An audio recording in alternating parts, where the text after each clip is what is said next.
Welcome to Ashoka Online Academy. Good evening to all. So, analyst grade 2 chemical assistant సైంటిస్ట్గా మనకి TGPSC అనేది notification జారీ చేసింది. చాలా ఇంపార్టెంట్ ఉన్నటువంటి పోస్ట్ ఇది. పొల్యూషన్ కంట్రోల్ బోర్డ్ ద్వారా మనకి చాలా ఇంపార్టెంట్ ఉన్నటువంటి ఒక గెజిటెడ్ ఆఫీసర్ పోస్ట్గా ఇది ప్రస్తుతం ఉంది.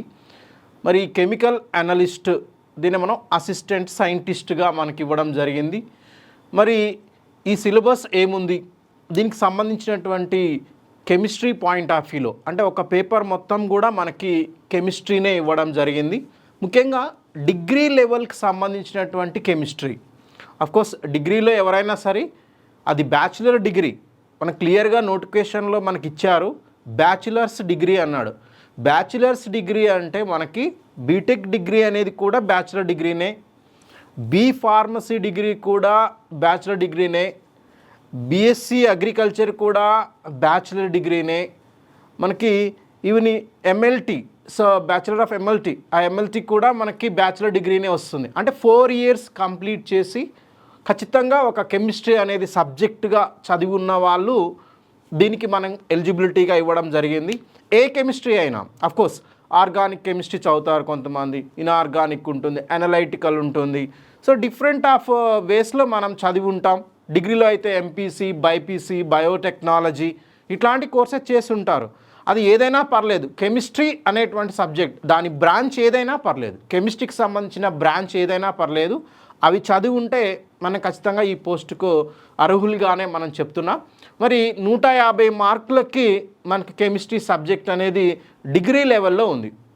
అంటే డిగ్రీ లెవెల్లో ఉన్నటువంటి కెమిస్ట్రీ సబ్జెక్ట్ సంబంధించినటువంటి అంశాలను మనం క్షుణ్ణంగా చదవగలిగితే ఖచ్చితంగా ఈ పోస్ట్ అనేది ఈజీగా గెట్ ఆన్ అయ్యేటువంటి అవకాశం ఉంది. ఇది స్టేట్ లెవెల్ పోస్ట్గా ఉంది. ఒక జోనల్కో ఒక మల్టీ జోనల్కో సంబంధం లేనటువంటి పోస్ట్ ఇది. సో ఎవరైనా అందరూ ఉన్నటువంటి 20 పోస్టులకు అందరూ పోటీ పడేటువంటి అవకాశం మనకి ఇక్కడ ఉంటుంది. కాబట్టి ఖచ్చితంగా మనకి స్టేట్ లెవెల్ పోస్ట్గా దీన్ని మనం తీసుకోవడం జరుగుతుంది.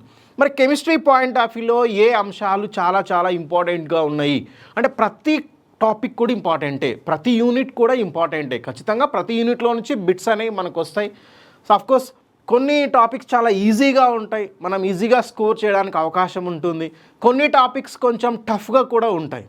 అందుకని ఏం చేయాలంటే మనం ప్రతి టాపిక్ మీద పూర్తి ఎక్సర్సైజ్ చేయగలిగినప్పుడు ఖచ్చితంగా మ్యాక్సిమం స్కోర్ చేయడానికి మనకు అవకాశం అనేది ఉంటుంది. కాబట్టి ప్రతి టాపిక్ ఇంపార్టెంటే, ప్రతి దాన్ని మనం చాలా ముఖ్యమైనటువంటి కాన్సెప్ట్గానే చూడాల్సిన అవసరం ఉంటుంది అన్నట్టు. సో కాబట్టి ఖచ్చితంగా మనకున్నటువంటి సిలబస్ మనం లాస్ట్ క్లాస్లో చూసాం, కానీ మళ్ళొకసారి నేను లాస్ట్లో వచ్చినటువంటి వీడియోలో మనం సిలబస్ ఇవ్వడం జరిగింది. సరే అది చూసినా చూడకపోయినా ఒకసారి మనమైతే సిలబస్ ఏముంది జనరల్గా ఫస్ట్ అయితే ఒక 2 minutes 3 minutes సిలబస్ ఏముంది, ఎందుకంటే సిలబస్ తెలియకుండా సిలబస్ మీద అవగాహన లేకుండా మనం గెట్ ఆన్ అవ్వడం అనేది అంత ఈజీ కాదు. కాబట్టి ఖచ్చితంగా మనం ఫస్ట్ సిలబస్లో ఏ ఏ అంశాలు ఉన్నాయి, ముఖ్యంగా సిలబస్లో ఉన్న అంశాల మీదనే మనం కాన్సన్ట్రేట్ చేయాల్సిన అవసరం ఉంది. ఎగ్జామినేషన్ పాయింట్ ఆఫ్ వ్యూలో మనకు సిలబస్ మీదనే ప్రశ్నలు వచ్చేటువంటి అవకాశం ఉంటుంది. కాబట్టి సిలబస్లో ఉన్న ప్రతి అంశాన్ని మనం చదవగలిగి క్షుణ్ణంగా దాని యొక్క బౌండరీస్ ఏంటి, ఎంతవరకు దాన్ని చదవాల్సి ఉంటుంది. ఎందుకంటే ఒక టాపిక్ అనేది డిగ్రీలో ఉంటుంది, సో అంతకంటే హయ్యర్ క్లాస్లో కూడా ఉంటుంది, అఫ్కోర్స్ పీజీలో కూడా ఉంటుంది. మరి ఆ పీజీలో ఉన్నది మనకు అవసరం లేదు, ఆ సబ్జెక్ట్ సంబంధించినటువంటిది ఆ కాన్సెప్ట్ సంబంధించింది డిగ్రీ లెవెల్లో ఏముంది, డిగ్రీ లెవెల్ వరకు ఏముంది అనేటువంటిది. ఫర్ ఎగ్జాంపుల్ ఇక్కడ మనం చూడొచ్చు అటామిక్ స్ట్రక్చర్లో స్టార్టింగ్లో మనకు ష్రోడింగర్ వేవ్ ఈక్వేషన్ అని ఇచ్చాడు. Schrodinger wave equation. మరొకటి significance of psi and psi square in quantum numbers గురించి ఇచ్చాడు. అఫ్కోర్స్ ఇదే ష్రోడింగర్ వేవ్ ఈక్వేషన్ అనేది పీజీలో కూడా ఉంది. పీజీలోకి పోయేసరికి ఇంకొంచెం డెప్త్గా ఉంటుంది. మనం పీజీలో ఉన్నటువంటి ఏదైతే ష్రోడింగర్ వేవ్ ఈక్వేషన్ ఉందో దానికి సంబంధించిన సమాచారం మనకు అవసరం లేదు. డిగ్రీ స్థాయి వరకు ష్రోడింగర్ వేవ్ ఈక్వేషన్ ఎంత ఇంపార్టెంటో, ముఖ్యంగా quantum numbers are arrived at Schrodinger wave equation. అంటే క్వాంటమ్ నెంబర్స్ అనేవి ఎక్కడ ప్రతిపాదించబడినాయి అని అంటే ష్రోడింగర్ తరంగ సమీకరణం దగ్గరనే మనం వాటిని ప్రతిపాదించడం జరిగింది. కాబట్టి ఆ టాపిక్ చాలా ఇంపార్టెన్స్ ఉంది. ష్రోడింగర్ వేవ్ అనేటువంటి ఈక్వేషన్కి దానికి సంబంధించిన క్వాంటమ్ నెంబర్స్ సంబంధించినటువంటి పూర్తి సమాచారం ఇక్కడ మనకు చాలా అవసరం. సో అదే పీజీ లెవెల్లో ఉంటుంది, కానీ అది మనకు సంబంధం లేని విషయం అన్నట్టు. పీజీలోకి వెళ్ళేసరికి టర్మ్స్ అని స్టేట్స్ అని డిఫరెంట్ ఆఫ్ వేలో మనకు పీజీలో ఉంటుంది, కానీ అంత దూరం అవసరం లేదు. మనకు డిగ్రీ స్థాయిలో ఏముంది అదే చెప్తున్నాను. టాపిక్ బౌండరీ తెలుసుకోవడం ఫస్ట్ ఇంపార్టెంట్ అన్నట్టు. ఆ టాపిక్ బౌండరీస్ తెలిస్తేనే మనం ఏం ప్రిపేర్ అవ్వాలి, ఎంత ప్రిపేర్ అవ్వాలి అనేటువంటిది మనకు తెలుసు. ఎందుకంటే it's a vast subject. Chemistry అనేది చిన్నది ఇంకా చాలా పెద్దగా ఉంటుంది. అంత మనం చదవాల్సిన అవసరం ఉండదు. మనకి ఎగ్జామ్ పాయింట్ ఆఫ్ వ్యూలో ఏం అవసరం, దాని మీద ఎలాంటి ప్రశ్నలు రావడానికి అవకాశం ఉంది అని మనం పూర్తి ఎక్సర్సైజ్ చేయగలిగితే ఖచ్చితంగా మనం సక్సెస్ అయ్యేటువంటి అవకాశం ఎక్కువగా ఉంటుంది. సో కాబట్టి ఫస్ట్ టాపిక్ మనకి అటామిక్ స్ట్రక్చర్ అనేటువంటి టాపిక్ ఇచ్చాడు. అఫ్కోర్స్ ఎప్పుడైనా గుర్తుపెట్టుకోండి, కాంపిటేటివ్ ఎగ్జామ్లో ప్రిపేర్ అయ్యేటప్పుడు హయ్యర్ సిలబస్ అవసరం లేదు, కానీ ఆ అటామిక్ స్ట్రక్చర్ సంబంధించిన లోయర్ సిలబస్ కంపల్సరీ చదవాలి. ఫస్ట్ వెరీ వెరీ ఇంపార్టెంట్ అన్నట్టు. ష్రోడింగర్ వేవ్ ఈక్వేషన్ చదివేటప్పుడు ష్రోడింగర్ వేవ్ ఈక్వేషన్ పీజీ అవసరం లేదు, కానీ ఇంటర్మీడియట్లో ఉన్నటువంటి అంశాలు మాత్రం ఖచ్చితంగా చదవాలి. So that's very very important. ఎందుకంటే మనం చూస్తుంటాం టీజీపీఎస్సి సిలబస్ ఇచ్చేది ఒక విధంగా ఉంటుంది, ప్రశ్నలు అడిగేది ఇంకో విధంగా ఉంటుంది. మనకు లాస్ట్ టైం జరిగినటువంటి జూనియర్ లెక్చరర్ ఎగ్జామ్స్ మనం పరిశీలించినప్పుడు పీజీ లెవెల్ సిలబస్ అని ఇచ్చాడు, కానీ ప్రశ్నలన్నీ కూడా ఇంటర్మీడియట్ టెక్స్ట్లో నుంచి, ఇంటర్మీడియట్ డిగ్రీ టెక్స్ట్లో నుంచే వచ్చినాయి. అంటే చూడండి, అంటే ప్రశ్నలు కొన్ని సిలబస్ హెవీ సిలబస్ ఇచ్చేసి, కానీ దాన్ని ఇచ్చినటువంటి బిట్లు మాత్రం లోయర్ సెక్షన్స్లో ఇచ్చాడు. కాబట్టి నేను అదే చెప్తున్నాను, ఎప్పుడైనా మనం చదివేటప్పుడు కాంపిటేటివ్లో హయ్యర్ అవసరం లేదు, కానీ లోయర్ క్లాసెస్లో ఉన్నటువంటి అంశాలు మాత్రం ఖచ్చితంగా చదవాల్సిన అవసరం అనేది మనకి ఉంటుంది. అటామిక్ స్ట్రక్చర్ చదివావు అంటే ఖచ్చితంగా యాటమ్ అనేటువంటి కాన్సెప్ట్ నుంచి, పరమాణువు అనేటువంటి కాన్సెప్ట్ నుంచి మనం మొదలు పెట్టాల్సి ఉంటుంది. ఎందుకంటే చాలామంది కెమిస్ట్రీ బ్యాక్గ్రౌండ్లో పనిచేసే వాళ్ళు ఉండొచ్చు, ఉండకపోవచ్చు. లెక్చరర్స్గా పనిచేయాలన్న అవసరం ఏం లేదు. ఎప్పుడో డిగ్రీలో కెమిస్ట్రీ చదివి వదిలేసిన వాళ్ళు కూడా ఉంటారు. మరి అలాంటప్పుడు ఎలా అంటే ఖచ్చితంగా మనం ఇక్కడ దాని రూట్స్ అంటే ఖచ్చితంగా స్టార్టింగ్ నుంచి, జీరో నుంచి స్టార్ట్ అవ్వాల్సిన అవసరం ఉంది. ఆటమ్ అంటే ఏంటి, ఆటమ్కి సంబంధించినటువంటి మోడల్స్ ఎలా ఉన్నాయి అనే బేసిక్ కాన్సెప్ట్స్ నుంచి మనం నేర్చుకోవాల్సిన అవసరం ఉంటుంది. ప్రశ్న ఇక్కడ ష్రోడింగర్ వేవ్ ఇచ్చాడు కాబట్టి ఆటమ్ మీద ప్రశ్నలు అడగడు అనేది ఏమీ లేదు. దాని బేసిక్ కాన్సెప్ట్ల మీద ఖచ్చితంగా ప్రశ్నలు రావడానికి అవకాశం ఉంటుంది. కాబట్టి ఖచ్చితంగా బ్యాక్గ్రౌండ్ అనేది చదవాలి. సో అది వెరీ వెరీ ఇంపార్టెంట్ అన్నట్టు. సో ఇది ఇందులో అటామిక్ స్ట్రక్చర్ సంబంధించినటువంటి ఖచ్చితంగా అటామిక్ స్ట్రక్చర్ అనేది మనకి 10th క్లాస్లో ఉంది, ఇంటర్మీడియట్లో ఉంది, డిగ్రీలో ఉంది. అందుకనే మనం చదివేటప్పుడు ఏం చేయాలంటే ఈ అన్నిటిని క్రోడీకరించుకొని మనం సిలబస్ని కవర్ చేసుకోవాల్సిన అవసరం మనకు ఉంటుంది. దట్స్ వెరీ వెరీ ఇంపార్టెంట్గా మనం చెప్పుకోవచ్చు. మరొక టాపిక్ ఏముందంటే కెమికల్ పీరియాడిసిటీ. సో ఖచ్చితంగా మూలకాలు, వాటి యొక్క వర్గీకరణ మరియు వాటి యొక్క ఆవర్తన ధర్మాలు, ఎలిమెంట్స్కి సంబంధించినటువంటి ధర్మాలు, వాటికి సంబంధించిన పీరియాడిక్ ప్రాపర్టీస్ ఏముంటాయి, ముఖ్యంగా ఆవర్తన ధర్మాల గురించి ఇక్కడ మనకు ఇవ్వడం జరిగింది. ముఖ్యంగా గ్రూప్స్లో కానీ పీరియడ్స్లో కానీ ఏ విధంగా అయనైజేషన్ ఎనర్జీ అయితేమి, ఎలక్ట్రో నెగిటివిటీ అయితేమి, ఎలక్ట్రో పాజిటివిటీ అయితేమి, అంటే ఖచ్చితంగా అయనీకరణ శక్మం, దాన్ని మనం అయోనైజేషన్ ఎనర్జీ అంటున్నాం. రుణ విద్యుదాత్మకత ఎలక్ట్రో నెగిటివిటీ అంటున్నాం. ధన విద్యుదాత్మకత ఎలక్ట్రో పాజిటివిటీ అంటున్నాం. ఎలక్ట్రాన్ ఎఫినిటీ, ఇట్లాంటివన్నీ కూడా ఉన్నాయి. అవన్నీ కూడా పీరియాడిక్ ప్రాపర్టీస్. ఆ ప్రాపర్టీస్ అనేవి ఏ విధంగా మనకు పీరియాడిసిటీలో చేంజెస్ అనేవి ఉన్నాయి, ప్రతి గ్రూప్స్కి ముఖ్యంగా ఆ గ్రూప్ ధర్మాలు ఎలా ఉంటాయి అనేటువంటి అంశాలు కూడా మనకి ఇక్కడ పొందుపరచడం జరుగుతుంది. కాబట్టి ఖచ్చితంగా కెమికల్ పీరియాడిసిటీ మీద కూడా మనం చూడాల్సినటువంటి అవసరం అనేది ఉంది. ఇది కూడా మనకి 10th క్లాస్ స్టాండర్డ్ నుంచే కెమికల్ పీరియాడిసిటీ అనేది డిగ్రీ స్టాండర్డ్ వరకు కెమికల్ పీరియాడిసిటీ అనేది మనకి ఇవ్వడం జరిగింది. కాబట్టి ప్రతి అంశానికి క్షుణ్ణంగా చూడాల్సిన అవసరం అనేది ఇక్కడ ఉంటుంది. మరొక టాపిక్ కెమికల్ బాండింగ్. మనం చూస్తున్నాం రసాయనిక బంధం.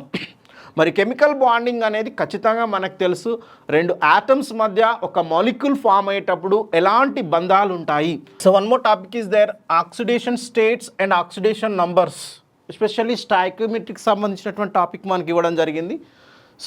ఆక్సిడేషన్ నంబర్స్ అంటే ఏంటి, ఆక్సిడేషన్ స్టేట్స్ సంబంధించిన టాపిక్ కూడా మనకి ఇవ్వడం జరిగింది.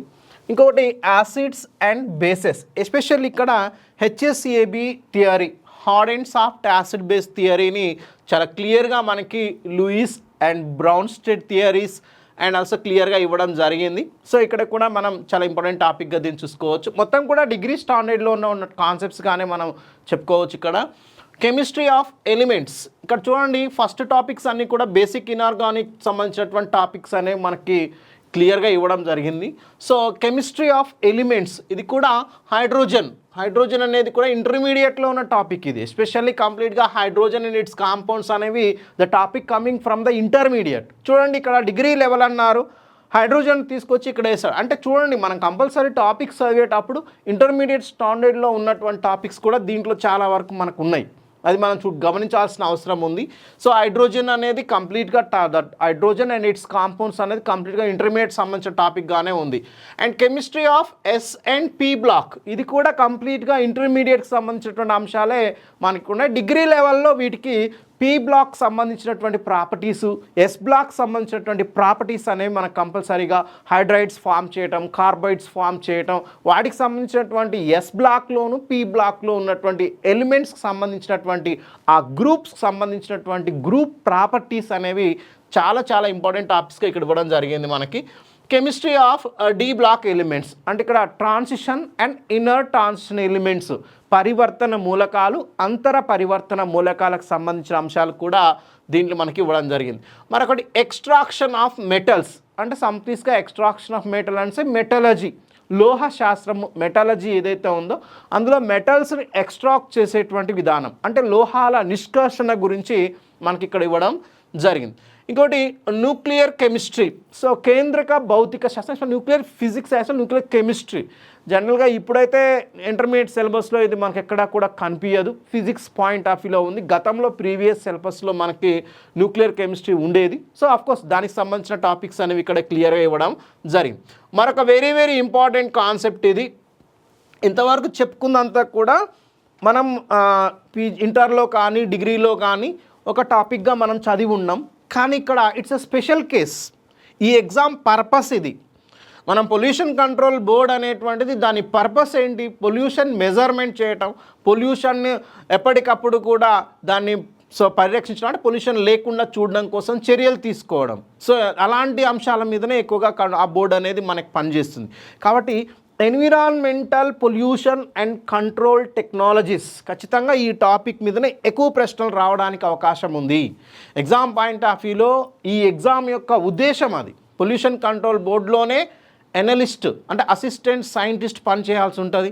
ఖచ్చితంగా ఆ పొల్యూషన్కి సంబంధించినటువంటి ప్రతి అంశం మీద ఎలాంటి టెక్నాలజీస్ ద్వారా పొల్యూషన్ని మనం కంట్రోల్ చేస్తున్నాము ప్రజెంట్ కానీ ఇంకేమైనా ఎక్స్ట్రాడినరీగా ఉన్నటువంటి అడ్వాన్స్డ్ టెక్నాలజీస్ ఏమైనా ఉంటాయా అవన్నీ కూడా సిలబస్లో మనకి పొందుపరచడం జరిగింది. కాబట్టి it's a major topic in this. ఈ సిలబస్లో మేజర్ టాపిక్స్ అనేవి రెండు ఉన్నాయి. అందులో ఒకటి ఏంటంటే environmental pollution and control techniques అంటున్నాము. ఎట్లా మనం కాలుష్యాన్ని నియంత్రించవచ్చు, కాలుష్యాన్ని నియంత్రించడం కోసం ఎలాంటి చర్యలు ఎలాంటి టెక్నాలజీలను మనం వినియోగిస్తున్నాం అనేటువంటిది ఈ టాపిక్లో ప్రధానంగా మనకి ఉంది.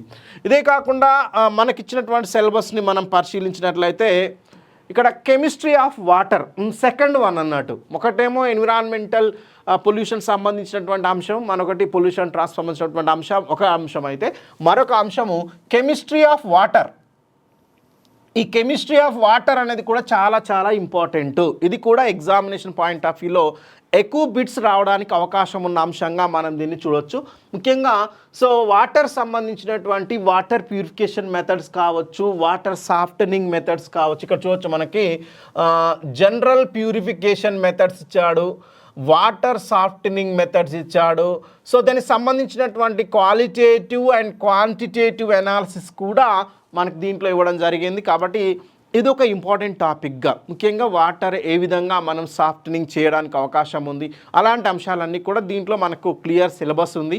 సో కాబట్టి ఇది మనం చాలా ఇంపార్టెంట్ అంశంగా చెప్పుకోవచ్చు.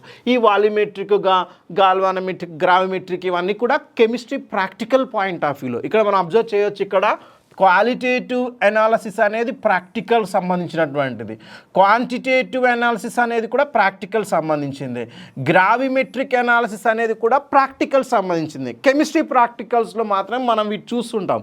అకాడమిక్స్లో మనం ఎక్కువగా ఈ క్వాలిటేటివ్ వీటిలో మనకు బుక్స్లో రాదు. కేవలం practical examination point of view చూసినప్పుడు క్వాలిటేటివ్, క్వాంటిటేటివ్, సో ఈ గ్రావిమెట్రీ అనాలిసిస్ అన్ని కూడా మనం చూసేటువంటి అవకాశం ఉంది. వీటి మీద కూడా మనం కంపల్సరీ తెలుసు. ఎందుకు అవసరమా ఒక ఎనలిస్ట్ గ్రేడ్ 2కి ఈ ప్రాక్టికల్ నాలెడ్జ్ అవసరం? ఎస్, ఎనలిస్ట్ గ్రేడ్ 2 ఉన్నదే, ఆయన పోస్టే అదన్నట్టు, అక్కడ తీసుకుపోయేటువంటి ఇంపార్టెన్స్ అదే. ఎందుకంటే పొల్యూషన్ని మెజర్ చేయడం కోసం so practical test, laboratory test చేయాల్సి ఉంటుంది ఖచ్చితంగా. వాటర్ పొల్యూషన్ కావచ్చు, ఎయిర్ పొల్యూటేషన్ కావచ్చు, సో అన్ని విధాలుగా మనం టెస్ట్ చేయాల్సి ఉంటుంది యాజ్ ఏ అనలిస్ట్. అందుకని ఇచ్చాడు అసిస్టెంట్ సైంటిస్ట్ అన్నాడు. కాబట్టి ఖచ్చితంగా ఇది ఒక విధంగా సైంటిస్ట్ పోస్టే కాబట్టి ఖచ్చితంగా ప్రాక్టికల్ నాలెడ్జ్ అనేది compulsory exam point of view చూసే అవకాశం ఉంది. కాబట్టి చాలా ఇంపార్టెంట్ అంశంగా దీన్ని మనం చూడొచ్చు.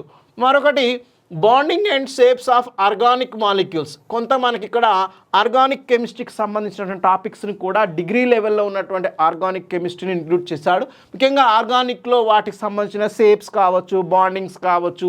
ఇంకొకటి ఇలా ఇచ్చాడు దీంట్లో ఉన్నటువంటి వాటిలో stereo chemistry of carbon compounds, వాటి యొక్క స్టీరియో కెమిస్ట్రీకి సంబంధించినటువంటి అంశాలు కూడా ఈ సిలబస్లో ఇవ్వడం జరిగింది. మరొకటి కూడా ఇచ్చాడు ఆర్గానో మెటాలిక్ కాంపౌండ్స్, అంటే కార్బన్ మరియు మెటల్ వాటి మధ్య ఉండేటువంటి మెటల్స్లో మనకి ఆర్గానో, లిథియం కావచ్చు, గ్రిగ్నార్డ్ రియేజెంట్ కావచ్చు, ఇట్లాంటి టాపిక్స్ అనేవి మనకి ఇంక్లూడ్ చేయడం జరిగింది. మరొకటి కూడా ఇంక్లూడ్ చేశాడు కెమిస్ట్రీ ఆఫ్ అరోమాటిక్ కాంపౌండ్స్ అన్నాడు. చాలా ఇంపార్టెంట్ అంశం, మనకు తెలిసినటువంటిదే. అరోమాటిసిటీ, హూకల్ రూల్స్, వాటికి సంబంధించినటువంటి అంశాలు కూడా మనకు టాపిక్లో సో క్లియర్గా ఇంక్లూడ్ చేయడం జరిగింది. ఇవన్నీ కూడా డిగ్రీ స్టాండర్డ్లోనే మనం చూస్తూ ఉంటాం. సో ఇంపార్టెంట్ టాపిక్గా మనకి ఇవ్వడం జరిగింది. సో సిలబస్లో మరికొన్ని అంశాలు ఒకసారి చూస్తే కెమిస్ట్రీ ఆఫ్ బయోమాలిక్యూల్స్ అంటున్నాడు. Very well about chemistry of biomolecules. Biomolecules అంటే జీవ అణువులు. మన శరీరంలో జీవ అణువులు, మన శరీరానికి శక్తినిచ్చేటువంటి పదార్థాలు, దాంట్నే మనం ఖనిజ లవణాలు, మినరల్స్ అంటున్నాం, పోషకాలు అంటున్నాం. వాటిలో ప్రధానంగా కార్బోహైడ్రేట్స్ ప్రధానంగా మనకు స్పెషలైజ్ చేశాడు. ఇంకొకటి అమైనో యాసిడ్స్, చాలా ఇంపార్టెంట్ మనకి ఎగ్జామినేషన్లో కూడా. అనలిస్ట్ గ్రేడ్ 2 ఏపీపీఎస్సిలో జరిగినటువంటి, ముఖ్యంగా ఆంధ్రప్రదేశ్ పబ్లిక్ సర్వీస్ కమిషన్లో మనకిచ్చినటువంటి 24-25, సో 2024లో మనకి 24-25లో ఒక నోటిఫికేషన్ రావడం జరిగింది అనలిస్ట్ గ్రేడ్ 2నే. అందులో కూడా అమైనో యాసిడ్స్ అనేవి ఒక సపరేట్ టాపిక్, మనకి చాలా ఎక్కువ మార్క్స్ వచ్చాడు. మనకి డిగ్రీ 3rd ఇయర్లో మనకి అమైనో యాసిడ్స్ అనేవి క్లియర్గా ఉంటాయి. ఎక్కువగా ఫోకస్ చేసేటువంటి టాపిక్గా అమైనో యాసిడ్స్ అనేవి మనకి ఇవ్వడం జరిగింది. కాబట్టి చాలా ఇంపార్టెంట్గా మనకు ఉంది. సో మరొక అంశం గ్యాసెస్ స్టేట్. అఫ్కోర్స్ ఇది డిగ్రీ స్టాండర్డ్లో వాయు స్థితి, గ్యాసెస్ స్టేట్ సంబంధించిన టాపిక్స్ ఉన్నాయి. మరొకటి థర్మోడైనమిక్స్. సో ఖచ్చితంగా థర్మోడైనమిక్స్ సంబంధించినటువంటి ఫస్ట్ లా అండ్ సెకండ్ లా, దానికి సంబంధించినటువంటి అంశాలు ఇచ్చాడు. సో డిగ్రీలో ఉన్న మరొక టాపిక్ ఫేస్ రూల్, సో ప్రావస్థ నియమం ఏదైతే ఉందో దానికి సంబంధించింది. కొంత సొల్యూషన్స్ సంబంధించినటువంటి వాటికి సంబంధించిన కాలిగేటివ్ ప్రాపర్టీస్ సంబంధించిన టాపిక్స్ ఇచ్చాడు. So colligative properties.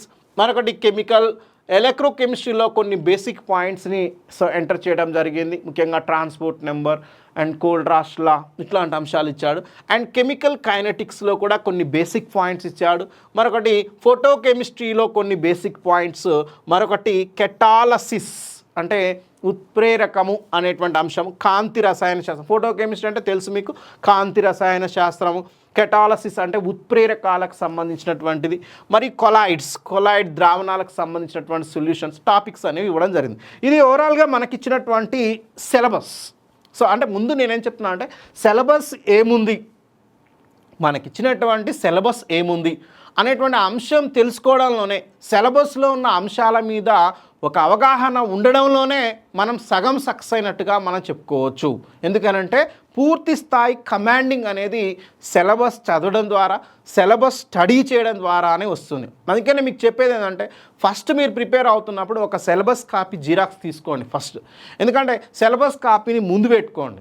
మనకి ఏ అంశాలు చెప్తున్నాం, ఏ అంశాలు కవర్ అవుతున్నాయి, ఇంకేదైనా మిస్ అవుతుందా అనేది కూడా మీకు అర్థమవుతుంటుంది సిలబస్ కాపీ ఉండడం ద్వారా. ఇంకొకటి ఆ బిట్స్ చూడగానే నీకు సిలబస్ కాపీ అనేది రిఫ్లెక్ట్ అవుతుంది. దాన్ని బట్టి మనం ఆన్సర్ చేయడానికి ఆస్కారం ఉంటుంది. కాబట్టి ప్రతి ఒక్కరు కూడా సిలబస్ కాపీని ఖచ్చితంగా క్షుణ్ణంగా చదవండి, అది మీ దగ్గర పెట్టుకోండి. చాలా వరకు సక్సెస్ అవ్వడానికి మీకు చాలా అవకాశం ఉంటుంది. కాబట్టి మరి ఈరోజు మనం ఒక ఇంపార్టెంట్ టాపిక్ని, ముఖ్యంగా బేసిక్ టాపిక్ అంటాం దీన్ని, కెమిస్ట్రీ అంటేనే ఖచ్చితంగా ఈ టాపిక్ తెలియకుండా మనం ముందుకు పోవడానికి అవకాశం లేదు. ఎందుకంటే మనం ఏం చదవాలన్నా ఫస్ట్ బేసిక్ పాయింట్ అనేది మనకు తెలవాలి. బేసిక్ పాయింట్స్ తెలవకుండా మనం చదివితే అది మనకు ఖచ్చితంగా గుర్తుండే అవకాశం లేదు. యాజ్ ఏ కెమిస్ట్రీ లెక్చరర్గా చాలామంది పనిచేసే వాళ్ళు ఉంటే వాళ్ళకి డైరెక్ట్ అర్థమైపోతుంది.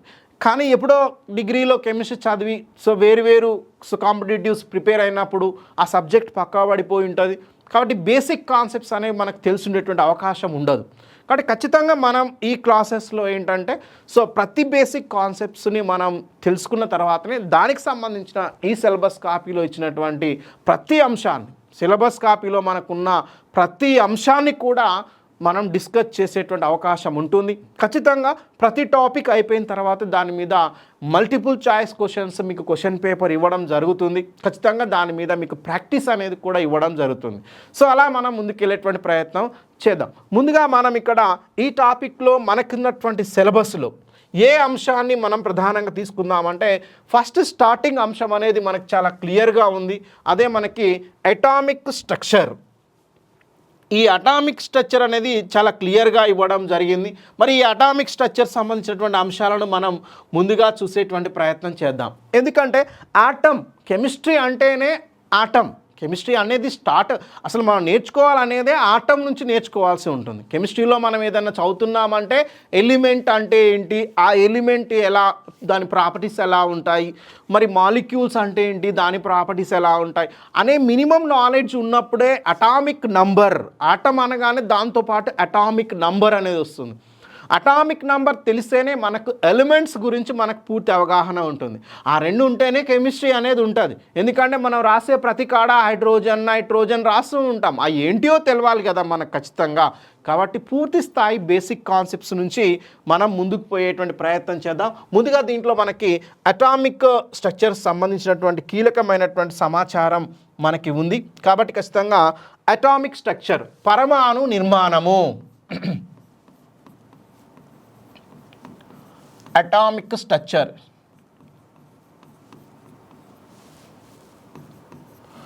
పరమాణు నిర్మాణం.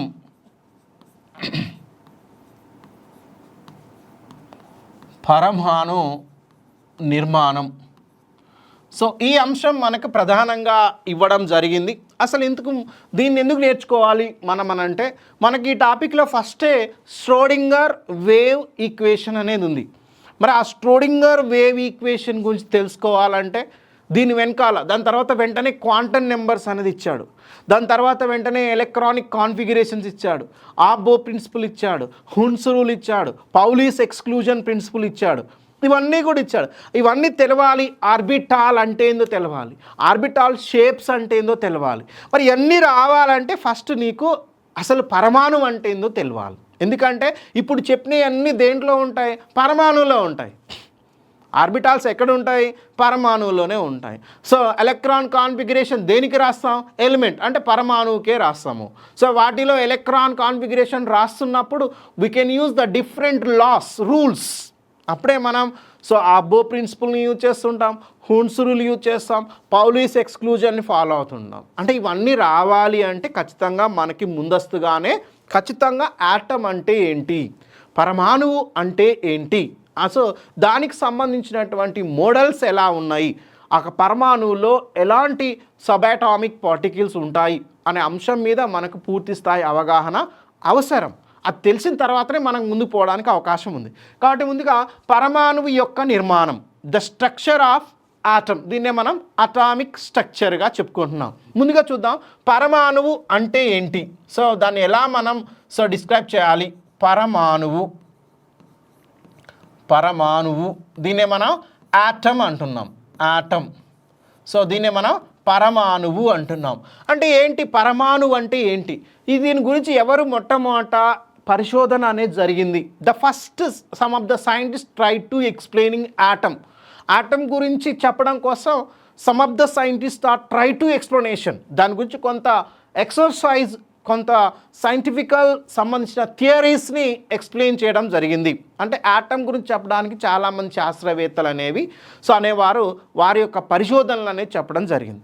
ఈ యాటమ్ గురించి చెప్పడంలో ఫస్ట్ మనకు చేసినటువంటి పరిశోధనల్లో మొదటిదే డాల్టన్స్ థియరీ. దీన్నే మనం Dalton's atomic theory. Dalton's atomic theory. Dalton's atomic theory. దీన్ని మనం డాల్టన్ పరమాణు సిద్ధాంతము అంటాం. దీన్ని మనం ఏమని పిలుస్తామంటే డాల్టన్ పరమాణు సిద్ధాంతం. డాల్టన్ పరమాణు సిద్ధాంతం. It is the first theory about describing of atom.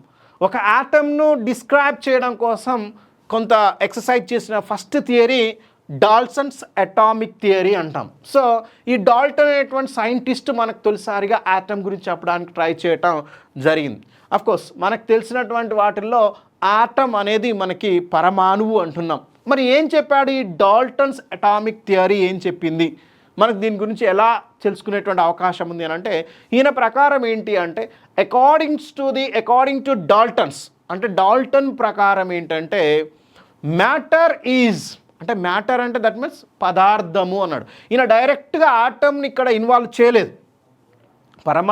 పరమాణుకు సంబంధించిన డైరెక్ట్ ఇంటర్ప్రిటేషన్ జరగలేదు ఇక్కడ.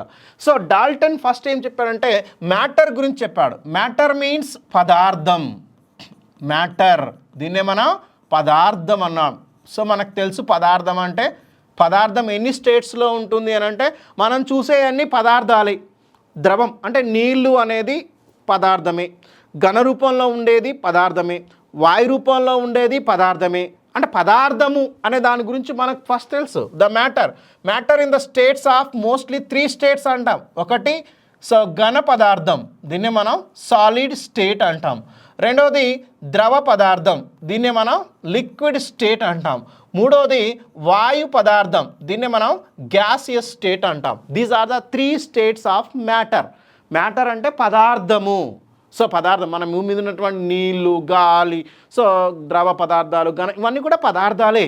అంటే పదార్థము అంటే ఇది ఎన్ని స్టేట్లో కనిపిస్తుంది మనకంటే ఘన స్థితిలోను, ద్రవ స్థితిలోను, వాయు స్థితిలోను. ఈ భూమి మీద పదార్థము అనేది 3 స్థితుల్లో ఉంది. That is the solids, liquids, gases. మరి ఈ మ్యాటర్ అనేది అంటే చూడండి, డాల్టన్ చెప్పినటువంటిది ఇండైరెక్ట్గా ఆటమ్ గురించి చెప్పాడు, డైరెక్ట్గా ఆటమ్ గురించి ఈయన చెప్పలేదు. ఈ పదార్థం అనేది ఏం చెప్పాడంటే ద మ్యాటర్ ఈజ్. ఈయన చెప్పినటువంటి అంశం డాల్టన్ ప్రకారం ఏం చెప్పాడు అనేది the matter is formed by the extremely small and indivisible particles అన్నాడు. అంటే దీని అర్థం ఏంటంటే అత్యంత సూక్ష్మాతి సూక్ష్మమైన కణాలతోటి పదార్థం ఏర్పడుతుంది అన్నాడు. పదార్థం వేటితో ఏర్పడుతుంది అంటున్నాడంటే అత్యంత సూక్ష్మాతి సూక్ష్మమైన extremely small and indivisible particles, అంటే విభజించడానికి వీలు కాని సూక్ష్మాతి సూక్ష్మమైన కణాలచే పదార్థం ఏర్పడుతుంది అన్నాడు. That is the Dalton's atomic theory first మనకు చెప్పినటువంటి అంశం అన్నాడు. కాబట్టి దీని ప్రకారం ఏంటంటే మ్యాటర్ అనేది ఎలా చెప్తున్నామనంటే it is the combination of the atoms కంటే ముందుగా కొంచెం సైజ్ ఎక్కువగా ఉండే పదార్థాలు, వాటినే మనం మాలిక్యూల్స్ అంటున్నాం. వీటినే మనం అణువులు అంటున్నాం. మామూలుగా మనకు తెలిసినటువంటిది. ఈ అణువులని మనం విభజించవచ్చు, పదార్థాలను విడదీయచ్చు. Is divisible. పదార్థం డివిజన్ చేస్తే మాలిక్యూల్స్ వస్తాయి. మరి మాలిక్యూల్స్ కూడా డివిజన్ చేయొచ్చు. మాలిక్యూల్స్ డివిజన్ చేస్తే వచ్చే అత్యంత సూక్ష్మమైనదే atom is a indivisible particle. Dalton ప్రకారం మనకేం చెప్తున్నాడంటే the matter is formed by the extremely small and indivisible particles such as called as a atom. వాటిని మనం పరమాణువులు అంటాము. విభజించడానికి వీలు కాని సూక్ష్మ కణాలు. పరమాణువు అనేటువంటి దాన్ని ఎట్లా మనం చెప్పుకోవచ్చు అంటే విభజించడానికి వీలు కాని సూక్ష్మ కణం. దెర్ ఈజ్ నో డివిజన్ అన్నట్టు. ఇక్కడ చూడండి, పదార్థాన్ని విడతీస్తే అణువులు వస్తాయి, అణువుల్ని విభజిస్తే ఆటం వస్తుంది. ఫర్ ఎగ్జాంపుల్, ఒక ఘన పదార్థం ఉంది. ఘన పదార్థం అంటే ఘన పదార్థంలో అనేకమైనటువంటి అణువులు దగ్గరగా కలిసి ఉంటాయి. Of course it is solid material. ఇప్పుడు ఈ సాలిడ్ మెటీరియల్స్లో దూరాన్ని పెంచడం, సో ఒక్కొక్క అణువును మనం వేరు చేయొచ్చు. అప్పుడు మనకు అటామిక్ పార్టికల్స్ అనేవి వచ్చేస్తాయి. అంటే అణువులుగా మనం వీటిని విభజించవచ్చు. కానీ ఈ అణువును విభజించవచ్చు అంటే ఈ అణువును కూడా విభజించవచ్చు. అణువును విభజిస్తూ వచ్చేది ఆటమ్. అంటే చిన్న చిన్న సో ఆటమ్ అనేది చిన్న పార్టికల్స్ అనేవి వస్తాయి. కానీ ఈ ఆటమ్ను విభజించలేము. ఫర్ ఎగ్జాంపుల్ నేను ఏదో ఒక మెటీరియల్ తీసుకుంటున్నాను. ఫర్ ఎగ్జాంపుల్ కాల్షియం కార్బోనేట్ అనేటువంటి మెటీరియల్, దీని పేరు సున్నపు రాయి. It's a lime stone. So ఇది పదార్థం రూపంలో సున్నం రూపంలో కాల్షియం సున్నపు రాయి రూపంలో సాలిడ్గా ఉంది. దీనిని కొంచెం డివిజన్ చేస్తే ఏమవుతుందంటే దీంట్లో ఒక్క పార్టికల్ని తీసుకుంటే మాలిక్యూల్, అది కాల్షియం కార్బోనేట్ మాలిక్యూల్గా సపరేట్ చేసుకున్నాను. దీంట్లో మ్యాటర్లోనేమో కోటాను కోట్ల కాల్షియం కార్బోనేట్ అణువులు ఉంటాయి. దాంట్లో నుంచి నేను సపరేట్ చేస్తే ఒక చిన్న కాల్షియం కార్బోనేట్ అణువు అనేది వచ్చింది. మరి ఈ అణువును కూడా విభజిస్తే ఏమొస్తుంది? ఆటమ్ వస్తుంది. దీని నుంచి ఏ ఆటమ్స్ వస్తాయి? కాల్షియం అనే ఆటమ్ వస్తుంది, కార్బన్ అనే ఆటమ్ వస్తుంది, ఆక్సిజన్ అనే ఆటమ్ వస్తుంది. మరి కాల్షియంని విభజించగలమా? కాల్షియంని విభజించలేం. కార్బన్ని విభజిస్తామా? కార్బన్ని విభజించలేం. ఆక్సిజన్ విభజించగలమా? విభజించలేం. ఈ విభజించలేని వాటినే మనం ఆటమ్స్ అంటాము. అంటే సో ఆటమ్ని ఎట్లా మనం డిఫైన్ చేసామంటే విభజించడానికి వీలు కాని సూక్ష్మాతి సూక్ష్మమైన కణమే ఆటమ్ అనేటువంటి అంశాన్ని ఇక్కడ అటామిక్ స్ట్రక్చర్లో మనం చూడొచ్చు. అంటే ఆటమ్ అంటే విభజించడానికి వీలు కాదు. There is no division, it's a indivisible particle. దాన్నే మన ఆటమ్గా మనం చెప్పుకోవడం. మరి దీని గురించి ఫస్ట్ చెప్పినటువంటి సైంటిస్టే మనకి డాల్టన్స్ అటామిక్ థియరీ. దీన్నే మనం డాల్టన్ పరమాణు సిద్ధాంతము అనేటువంటి అంశాన్ని మనం చెప్పాడు. దాని తర్వాత చాలామంది శాస్త్రవేత్తలు వచ్చారు. ఈయన తర్వాత మనకి జేజే థామ్సన్, దీన్నే మనం Thomsons atomic model, Thomsons atomic model. So దీన్నే మనం థామ్సన్స్ అటామిక్ మోడల్, దీన్నే water melon model. J J Thomson అనే సైంటిస్ట్ మనకు అటామిక్ మోడల్ గురించి చెప్పాడు. అంటే పరమాణువు ఎట్లా ఉంటుంది, పరమాణువులో ఏముంటాయి అన్నదాన్ని జేజే థామ్సన్ అనే సైంటిస్ట్ ఒక వాటర్ మిలాన్ నమూనా, దీన్నే మనం ఫ్లామ్ పడింగ్ మోడల్ అని కూడా మనం చెప్తాం. ఆ నమూనా గురించి మనకు తర్వాత కాలంలో వచ్చింది. థామ్సన్ తర్వాత మనకు వచ్చినటువంటి చెప్పుకోదగ్గ మంచి మోడల్, దాన్ని మనం Rutherford's model. Rutherford's atomic model. So దీన్నే రూథర్ఫర్డ్ పరమాణు నమూనా, దీన్ని మనం థామ్సన్ నమూనా. ఈ థామ్సన్ పరమాణు నమూనా, మరొకటి రూథర్ఫర్డ్ పరమాణు నమూనా. రూథర్ఫర్డ్ పరమాణు నమూనా అనేది తర్వాత కాలంలో మనకు రావడం జరిగింది. ఆ తర్వాత కాలంలో బోర్ నమూనా, మనకు తెలిసినటువంటిది బోర్స్ నమూనా, బోర్స్ అటామిక్ మోడల్, దీన్ని మనం బోర్ పరమాణు నమూనాగా మనం చెప్తాం. ఇట్లా మనకి డిఫరెంట్ ఆఫ్ అటామిక్ మోడల్స్ అనేవి మనకు రావడం జరిగింది. ఇవి బేసిక్ కాన్సెప్ట్స్. అంటే ఖచ్చితంగా ఆటమ్కి సంబంధించి స్ట్రక్చర్కి సంబంధించి బేసిక్ కాన్సెప్ట్స్ మనం కొన్ని తెలుసుకోవాల్సి ఉంటుంది. కాబట్టి డాల్టన్ చెప్పాడు, తర్వాత కాలంలో థామ్సన్ చెప్పాడు, ఆ తర్వాత రూథర్ఫర్డ్ చెప్పాడు, ఆ తర్వాత బోర్స్ అటామిక్ మోడల్స్ చెప్పడం జరిగింది. So finally we are now following present మనం బోర్స్ అటామిక్ మోడల్ ప్రకారం మనం ఆటమ్ని డిస్క్రైబ్ చేయటం జరిగింది. సరే, వాట్ ఎవర్, శాస్త్రవేత్తలందరికీ కూడా ఆటమ్ గురించి చెప్పారు. ఎవరు చెప్పినా ఒకటే పదం చెప్పారు, atom is a indivisible particle. So it is a విభజించడానికి వీలు కాని, విభజింపడానికి వీలు కాని సూక్ష్మాతి సూక్ష్మ కణం, దీన్నే మనం ఏమంటామంటే ఆటమ్ అంటాం. Atom is a indivisible particle, దాన్ని మనం ఆటమ్గా చెప్పడం జరిగింది. మరి ఈ ఆటంలో ఇంకేమైనా ఉంటాయా? ఆటమ్ అంటే చూడండి, పదార్థం అనేది విభజించవచ్చు. పదార్థాన్ని విభజిస్తే మాలిక్యూల్స్ అంటే అణువులు వస్తాయి. అణువులను విభజిస్తే పరమాణు వస్తుంది. అయితే పరమాణువును విభజించగలమా అంటే విభజించలేం. ఆ విభజించడానికి వీలు కాని సూక్ష్మాతి సూక్ష్మమైనటువంటి కణాన్నే మనం ఆటమ్, పరమాణువు అంటున్నాము. మరి పరమాణువులో ఇంకేమైనా ఉంటాయా? పరమాణువు గురించి డీటెయిల్గా మనం తెలుసుకోవాల్సిన అవసరం ఉంటుంది. అంటే పరమాణువు ఫర్ ఎగ్జాంపుల్ మనకు తెలిసిన బోర్ ప్రకారం ఏంటంటే పరమాణువులో కేంద్రకం ఉంటుంది, మనకు తెలుసు. కేంద్రకంలో ప్రోటానులు ఉంటాయి, అంటే సబ్ అటామిక్ పార్టికల్స్ అంటాం. కేంద్రకంలో ప్రోటానులు ఉంటాయి. ప్రోటాన్లు ఈ కేంద్రకం చుట్టూ ఎలక్ట్రాన్లు తిరుగుతూ ఉంటాయి అనేది మనకు తెలిసినటువంటి కామన్ ఐడియా అబౌట్ యాటమ్. అంటే యాటమ్ గురించి మనకు తెలిసిన ఒక ప్రాథమిక ఐడియా ఏంటంటే ఎలక్ట్రాన్లు కేంద్రకం చుట్టూ తిరుగుతాయి. కేంద్రకం అంటే న్యూక్లియస్. న్యూక్లియస్ ఎప్పుడు కూడా సెంటర్లోనే ఉంటుంది. ఆ సెంటర్ చుట్టూ కూడా ఎలక్ట్రాన్లు అనేవి రివాల్వ్ అవుతూ ఉంటాయి. సో ఒక్కొక్క శాస్త్రవేత్త ఒక్కొక్క విధంగా దీన్ని చెప్పాడు. మరి దీని గురించి మనం డీటెయిల్గా చెప్తాము. కానీ ఇక్కడ ముందుగా ఆటంలో ఏముంటాయి? ఆటం అంటే విభజించడానికి వీలు కాని సూక్ష్మ కణం. మరి ఈ సూక్ష్మాతి సూక్ష్మమైన కణంలో కూడా కొన్ని అతి సూక్ష్మ కణాలు ఉంటాయి. వాటిని మనం ఉప పరమాణు కణాలు which is call sub atomic particles. అంటే పరమాణువులో కూడా కొన్ని కణాలు ఉంటాయి, వాటిని మనం ఉప పరమాణు కణాలు. అంటే పరమాణువులో ఉండే సబ్ అటామిక్ పార్టికల్స్, పరమాణువులో ఉండే sub atomic particles, sub atomic particles. పరమాణువులో ఏ ఉప పరమాణు కణాలు ఉంటాయి? ఉప పరమాణు కణాలు.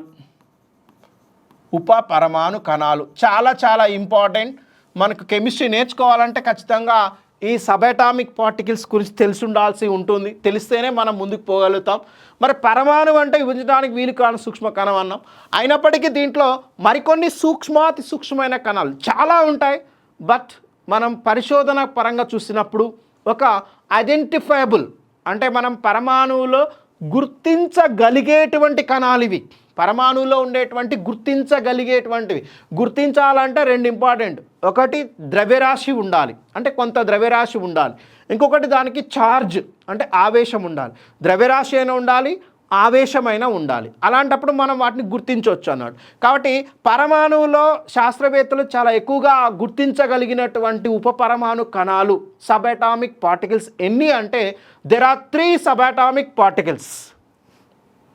So very good. Electrons, protons, neutrons. Yes we are so correct అండి. ఖచ్చితంగా మనకి యాటంలో ఉండేటువంటి sub atomic particles electrons, protons, neutrons. Yes ఇందులో ఉండేటువంటి గుర్తించగలిగి not only electron, proton, neutron చాలా ఉంటాయి.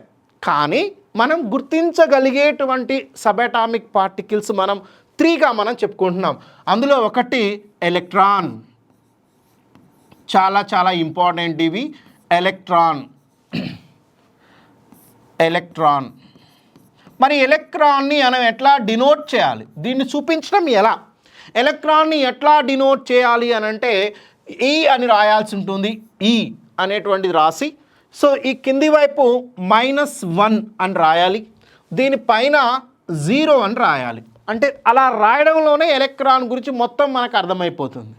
ఎలక్ట్రాన్ E-1 0 అంటే అర్థం ఏంటంటే ఎలక్ట్రాన్ యొక్క ఛార్జ్ ఆవేశము మైనస్, ఎలక్ట్రాన్ యొక్క ద్రవ్యరాశి 0.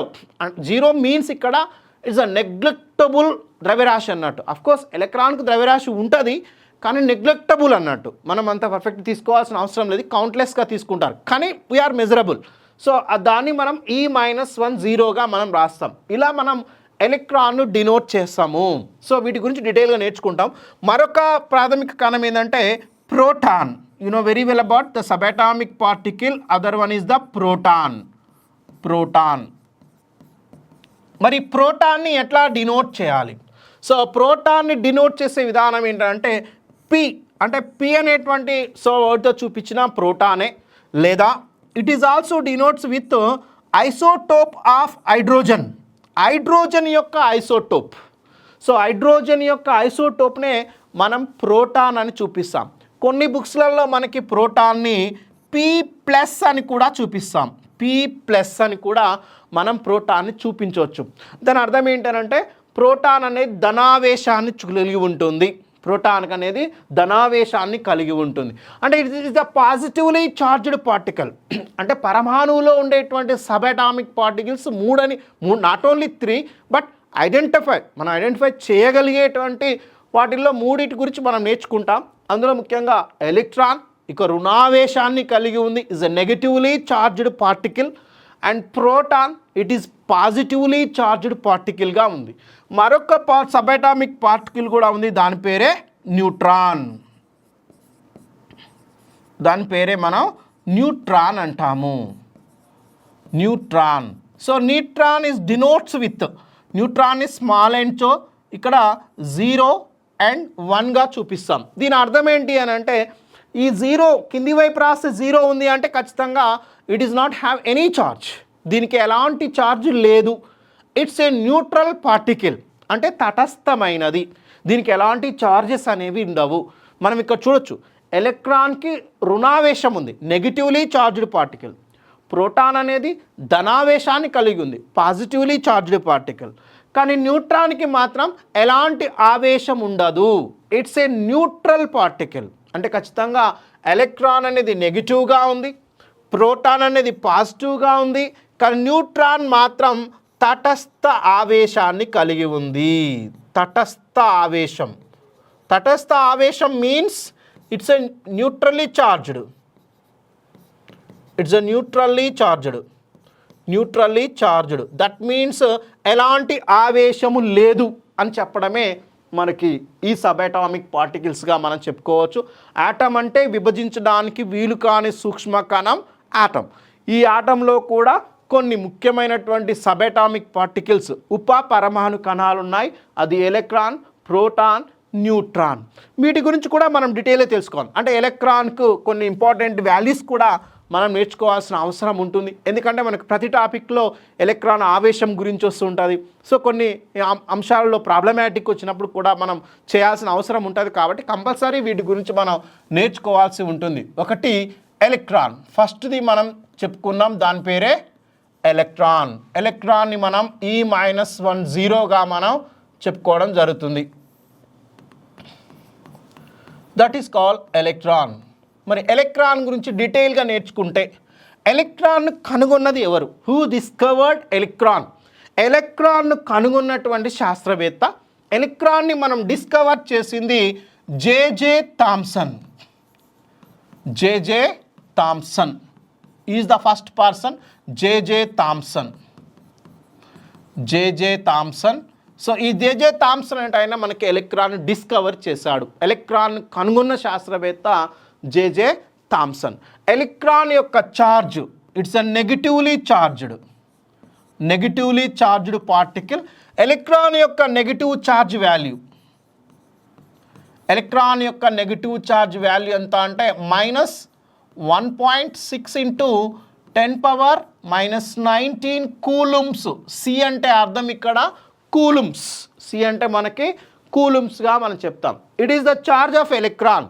Electron is negatively charged. That value is identified, that is measured by the Millikan. A scientist Millikan, it's an oil drop experiment using by calculated -1.6 × 10⁻⁻19 కూలుమ్స్గా మనకి electron యొక్క ఛార్జ్ను చూపించడం జరిగింది. సో అంటే రుణావేశపూరితమైంది. Electron యొక్క ఆవేశం ఏంటంటే ఇట్స్ నెగిటివ్లీ, అంటే రుణావేశపూరితమైంది. ఎలక్ట్రాన్ ఆవేశం ఏంటంటే రుణావేశము, ఇట్స్ ఎ నెగిటివ్ ఛార్జ్గా మనం చెప్తాం. ఎలక్ట్రాన్ యొక్క ద్రవ్యరాశి it's a mass of electron. Mass of electron. So రెండు రకాల మాసెస్ మనం చూడొచ్చు. ఎలక్ట్రాన్ యొక్క ద్రవ్యరాశిని మనం రెండు విధాలుగా చెప్పడానికి అవకాశం ఉంది. ఒకటేంటంటే electron is in rest position. Electron అనేది కదలకుండా రెస్ట్లో ఉందనుకోండి, అప్పుడు దీని మాస్ ఒక విధంగా ఉంటుంది. ఒకవేళ ఎలక్ట్రాన్ అనేది మోషన్లో ఉంది, దట్ మీన్స్ గమనంలో ఉంది. ఎలక్ట్రాన్ ఫ్లో అవుతుంది అంటే గమనంలో ఉంది. గమనంలో ఉన్నప్పుడు దీని మాస్ అనేది డిఫరెంట్గా ఉంది. ఎలక్ట్రాన్ యొక్క మాస్ ఆఫ్ ఎలక్ట్రాన్ ఎంత అంటే 9.1 × 10⁻⁻31 kg. It is the mass of electron. Electron యొక్క ద్రవ్యరాశి అనేది 9.1 × 10⁻³ kg. ఎప్పుడు అనంటే ఎలక్ట్రాన్ ఈజ్ ఇన్ రెస్ట్, అంటే ఖచ్చితంగా ఎలక్ట్రాన్ అనేది విరామ స్థితిలో ఉంది, రెస్ట్లో ఉంది, కదలకుండా రెస్ట్లో ఉంది. ఆ రెస్ట్లో ఉన్నప్పుడు దాని మాస్ ఎంత అంటే 9.1 × 10⁻³ kg. If it is electron is going to the motion, అంటే ఎలక్ట్రాన్ అనేది గమనంలో ఉంది, అంటే ఫ్లో అవుతుంది, అప్పుడు ఖచ్చితంగా మాస్ వాల్యూ మారుతుంది. కాబట్టి the mass of electron in motion, the mass of electron in motion that means electron గమనంలో ఉన్నప్పుడు, ఎలక్ట్రాన్ అనేది గమనంలో ఉన్నప్పుడు ఎంత ఉంటుంది అంటే this value is return as m dash. m dash is equal, చాలా ఇంపార్టెంట్, గతంలో ఎగ్జామినేషన్ పాయింట్ ఆఫ్ వ్యూలో ఇది డైరెక్ట్గా అడిగారు కాబట్టి m dash is equal m by √1 - v² by c². This is called that the mass of electron which is present in the motion. అంటే electron గమనంలో ఉన్నప్పుడు దాని మాస్ ఎంత అంటే m dash. m dash value ఎంత అంటే m బై m మీన్స్ ఇక్కడ the mass of electron which is presenting in the rest. ఇక్కడ చూడొచ్చు స్మాల్ m అంటే అర్థం ఏంటంటే mass of electron in rest, అంటే విరామ స్థితిలో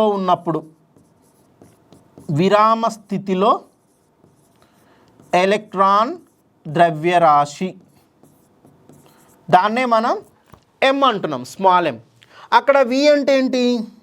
v is equal to velocity, electron వేగం, ఎంత వేగంతో ప్రయాణిస్తుంది, ఎలక్ట్రాన్ వేగం, దీన్నే మనం వెలాసిటీ ఆఫ్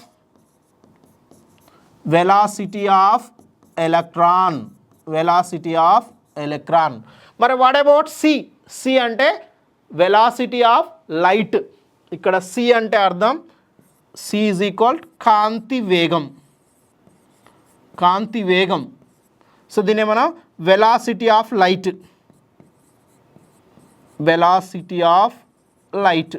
మనకు తెలుసు లైట్ యొక్క వెలాసిటీ ఎంత అండి?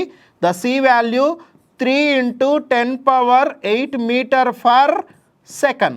You know very well about value. So this is about that electron, the full about electron, the full clarity about the electron. Electron సంబంధించిన పూర్తి సమాచారం ఎలక్ట్రాన్ కనుగొన్న శాస్త్రవేత్త J Thomson. He discovered electron, discovered by the J Thomson. Electron అనేది negatively charged particle, అంటే రుణావేశాన్ని కలిగి ఉన్నటువంటి ఉప పరమాణు కణం, సబ్-అటామిక్ పార్టికల్. ఎలక్ట్రాన్ యొక్క రుణావేశం ఎంత ఉంటుంది అని అంటే -1.6 × 10⁻⁻19 కూలమ్స్. ఇది రుణావేశితమైన subatomic particle. Mass of electron ద్రవ్యరాశి. Mass of electron means electron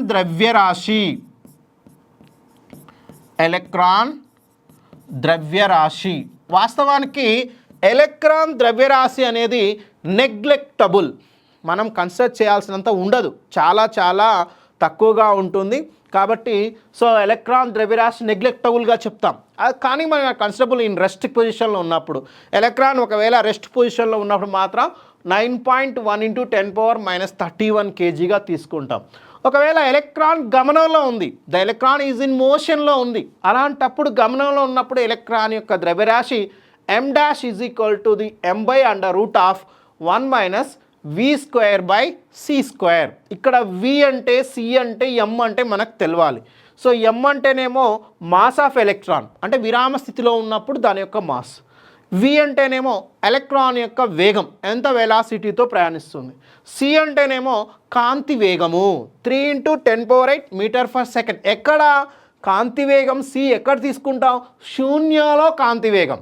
ఇక్కడ c అనేది ఖచ్చితంగా శూన్యంలో కాంతి వేగంగా తీసుకుంటాం.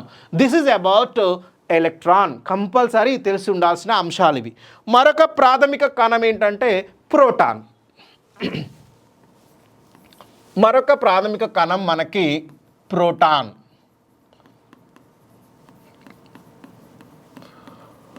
Proton. This proton can denote with వినోవెల్ P+ లేదా క్యాపిటల్ P లేదా హైడ్రోజన్ ఐసోటోప్ అనే పేరుతో ఇలా మనం డిఫరెంట్గా డినోట్ చేసుకుంటాం. ఎట్లా చూపించాలి ప్రోటాన్ని, ఎట్లా మనం చూపించవచ్చు అంటే డిఫరెంట్ ఆఫ్ వేస్లో మనం ప్రోటాన్ని చూపించడానికి అవకాశం ఉంది. మరి ప్రోటాన్ని కనుగొన్నది ఎవరు? ప్రోటాన్ని కనుగొన్న శాస్త్రవేత్త గోల్డ్ స్టెయిన్. ఈ గోల్డ్ స్టెయిన్ అనేటువంటి సైంటిస్ట్, గోల్డ్ స్టెయిన్, ఈ గోల్డ్ స్టెయిన్ అనేటువంటి సైంటిస్ట్ మనకి ప్రోటాన్ని కనుక్కోవటం జరిగింది. It is one of the sub atomic particle present in the atom. ఆటంలో ఉండే మరొక ఉపపరమాణు కణమే ఈ ప్రోటాన్ అనేది. సో మరి గోల్డ్ స్టెయిన్ కనుగొన్నాడు. ప్రోటాన్ యొక్క ఆవేశము, దీనికి ఏ ఆవేశం ఉంది? ఆవేశం మీన్స్ చార్జ్. ప్రోటాన్ యొక్క చార్జ్ ఇట్ ఈస్ ఆల్వేస్ ధనావేశాన్ని కలిగి ఉండే కణం. అప్పుడు చెప్పుకున్నాం it is positively charged. So అంటే ధనావేశిత కణం. ఏ ఆవేశం ఉంది అని అంటే ధనావేశం ఉంది. మరి ధనావేశం ఎంత ఉంటుంది వాల్యూ అని అంటే very important. It is proton యొక్క ఆవేశము ప్లస్ 1.6 × 10⁻⁻19 కూలుమ్స్. సి అంటే కూలుమ్స్ అండి. చూడండి ఇక్కడ 1.6 × 10⁻⁻19 కూలుమ్స్. మనకి ఎగ్జామినేషన్ పాయింట్ ఆఫ్ వ్యూలో అడగడానికి అవకాశం ఉన్న పాయింట్ ఇది, గుర్తుపెట్టుకోండి. ఎలక్ట్రాన్ యొక్క ఆవేశ పరిమాణము ప్రోటాన్ యొక్క ఆవేశ పరిమాణము సమానం, కానీ వాటి యొక్క చార్జెస్ అంటే అది ధనావేశం అయితే ఇది రుణావేశం. దాని amount of quantity of charge, ఆ వాల్యూ ఆఫ్ చార్జ్ ఈక్వల్గా ఉంటుంది. ప్రోటాన్కి ఎంత క్వాంటిటీ ఆఫ్ చార్జ్ ఉంటుందో ఎలక్ట్రాన్కి కూడా అంతే క్వాంటిటీ ఆఫ్ చార్జ్ ఉంది. కాకపోతే వన్ అండ్ ఓన్లీ డిఫరెన్స్ ఏంటి? అది పాజిటివ్లీ చార్జ్డ్ అయితే ఇది negatively charged. But the quantity amount of value, ఆ వాల్యూ మాత్రం సేమ్ ఉంటుంది. ఆ విషయాన్ని మనం గుర్తుపెట్టుకోవాల్సిన అవసరం ఉంది. కాబట్టి ప్రోటాన్ యొక్క ఆవేశం ప్లస్ 1.6 × 10⁻⁻19 కూలుమ్స్గా మనం తీసుకోవడం జరిగింది. సో మరి ప్రోటాన్కి ద్రవ్యరాశి ఉందా? Mass of proton. So proton ద్రవ్యరాశి. ప్రోటాన్ ద్రవ్యరాశి ఎంత ఉంటుంది అంటే ప్రోటాన్ యొక్క ద్రవ్యరాశి value. So M is equal MP అంటే M మీన్స్ ద్రవ్యరాశి, P means proton. So proton యొక్క ద్రవ్యరాశి ఎంత ఉంటుందంటే 1.672 × 10⁻⁻27 kg. కేజీల్లో తీసుకుంటే 1.672 × 10⁻⁻27 kg. ఒకవేళ నేను ఇక్కడ గ్రామ్స్లో తీసుకుంటే 1.672 × 10⁻⁻27. ఒక కేజీ అంటే ఎన్ని గ్రాములు అంటే 10³ గ్రామ్స్. మనకు తెలుసు ఒక KG is equal 1000 grams. 1000 grams అంటే ఏం రాయొచ్చు? 10³ గ్రామ్స్. అంటే ఒక కేజీ ప్లేస్లో మనం 10³ గ్రామ్స్ రాయొచ్చు. అంటే ఇక్కడ మనం 10³ గ్రామ్స్గా రాసుకోవచ్చు. అప్పుడు ఏమైందండి ఇక్కడ -27 + 3 అంటే అప్పుడు దీని వాల్యూ 1.672 × 10⁻⁻24 గ్రామ్స్. ఇది ప్రోటాన్ యొక్క ద్రవ్యరాశి. అంటే ప్రోటాన్ యొక్క ద్రవ్యరాశి ఆవేశం అనేది +1.6 × 10⁻⁻19 కూలుమ్స్గా ఉంది. మాస్ ఆఫ్ ప్రోటాన్ యొక్క ద్రవ్యరాశి 1.672 × 10⁻⁻24 గ్రామ్స్లలో ఉంది, లేదంటే 10⁻⁻27 కేజెస్లో మనకున్న అంశంగా దీన్ని మనం చూడొచ్చు. ఇది ప్రోటాన్. మరి ప్రోటాన్ యొక్క ద్రవ్యరాశి it's nearly equal to the AMU. చాలా ఎగ్జామ్లలో మనకు అడిగాడు. So nearly equal to the mass of proton nearly equal to AMU. దీన్నే మనం అటామిక్ మాస్ యూనిట్ అంటాం. ఏఎంయు అంటే ఏంటి? అటామిక్ మాస్ యూనిట్ అంటాం. అసలు దీన్ని ఎట్లా డిఫైన్ చేస్తారు అంటే ప్రోటాన్ యొక్క ద్రవ్యరాశి దాదాపు ఏఎంయుకు సమానంగా ఉంటుంది అంటున్నారు. ఏఎంయు అంటే ఏంది? Atomic mass unit. Atomic mass unit, దీన్నే మనం ఏఎంయు అంటాం. మరి ఈ విలువ ఎంత ఉంటుందంటే అటామిక్ మాస్ యూనిట్ అంటే 1.66 ఇంటూ 10⁻⁻27 kg లేదా 1.66 ఇంటూ 10⁻⁻24 గ్రామ్స్గా ఉంటుంది. మరి హౌ కెన్ యూ డిస్క్రైబ్? చూడండి 1.66 ఉంది, 1.67 ఉంది, అంటే అప్రాక్సిమేట్లీ దగ్గరగా ఉంది అని చెప్పడంగా మనం ఏఎంయుగా చెప్తాం. అసలు ఇంతకీ ఏఎంయు అంటే ఏంది? అటామిక్ మాస్ యూనిట్ అంటే ఎట్లా డిఫైన్ చేస్తారు? It is very simple definition. 1/12th weight of the 1/12th mass of the carbon 12 atom. అంటే కార్బన్ పరమాణువు. సో కార్బన్ అటామిక్ నంబర్ ఎంత? 6. కార్బన్ మాస్ ఎంత? 12. అంటే 12 కార్బన్ 12 అంటే మనకు ఉండేటువంటి కార్బన్ 12 C12 అంటాం దీన్ని. కార్బన్ అంటే C, అటామిక్ నెంబర్ అంటే 6 ఉంటుంది, దీని మాస్ అనేది డబల్ ఉంటుంది అంటే 12. దీన్నే మనం C12 కార్బన్ అంటాం. దీని యొక్క మాస్లో, ఈ C12 కార్బన్ మాస్లో 1/12th మాస్నే ఏఎంయు అంటాము. So very simple. What is AMU?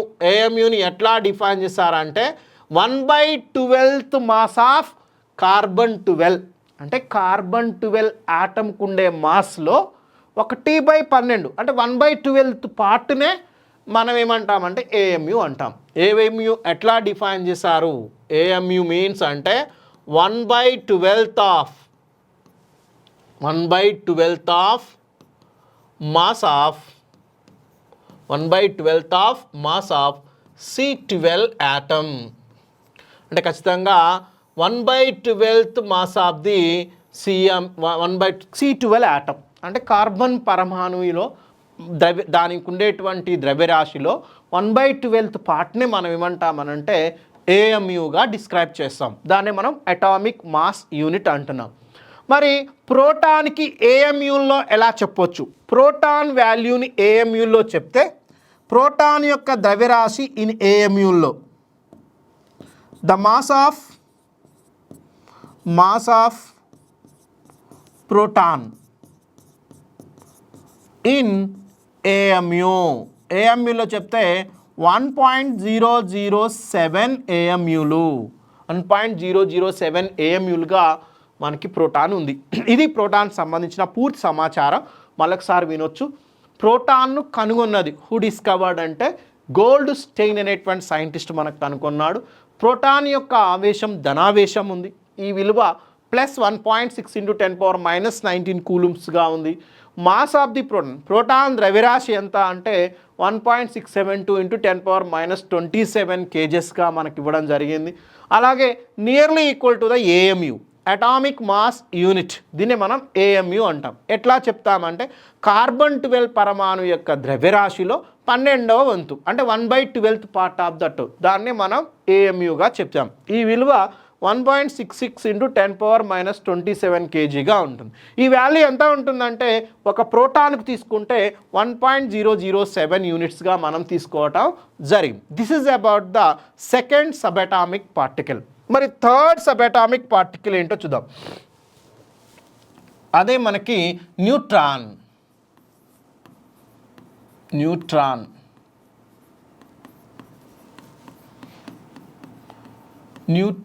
దీన్ని మనం థర్డ్ సబ్-అటామిక్ పార్టికల్గా చెప్పుకున్నాము.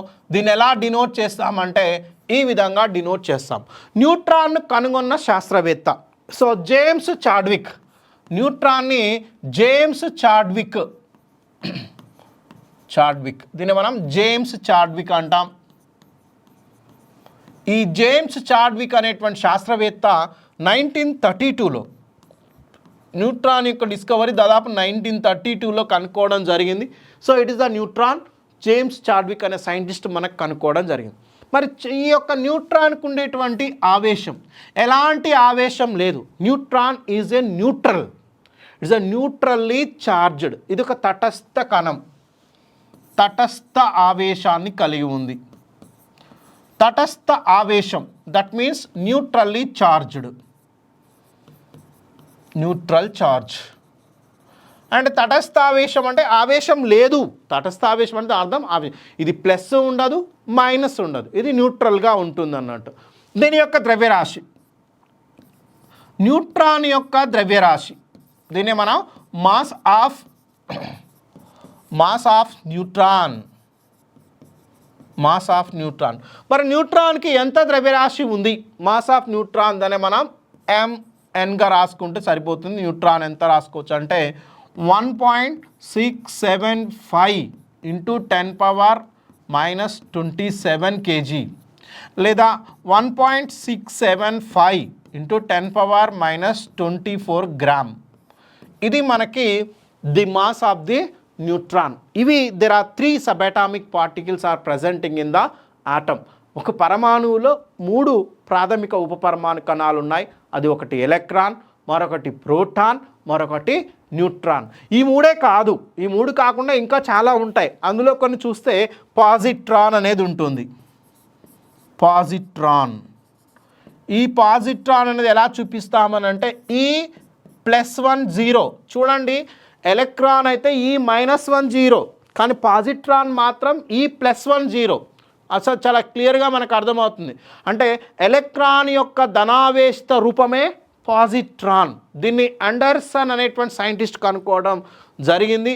దీనికి ఆవేశం ఉంది ఎంత? +1.6 ఇంటూ 10⁻⁻,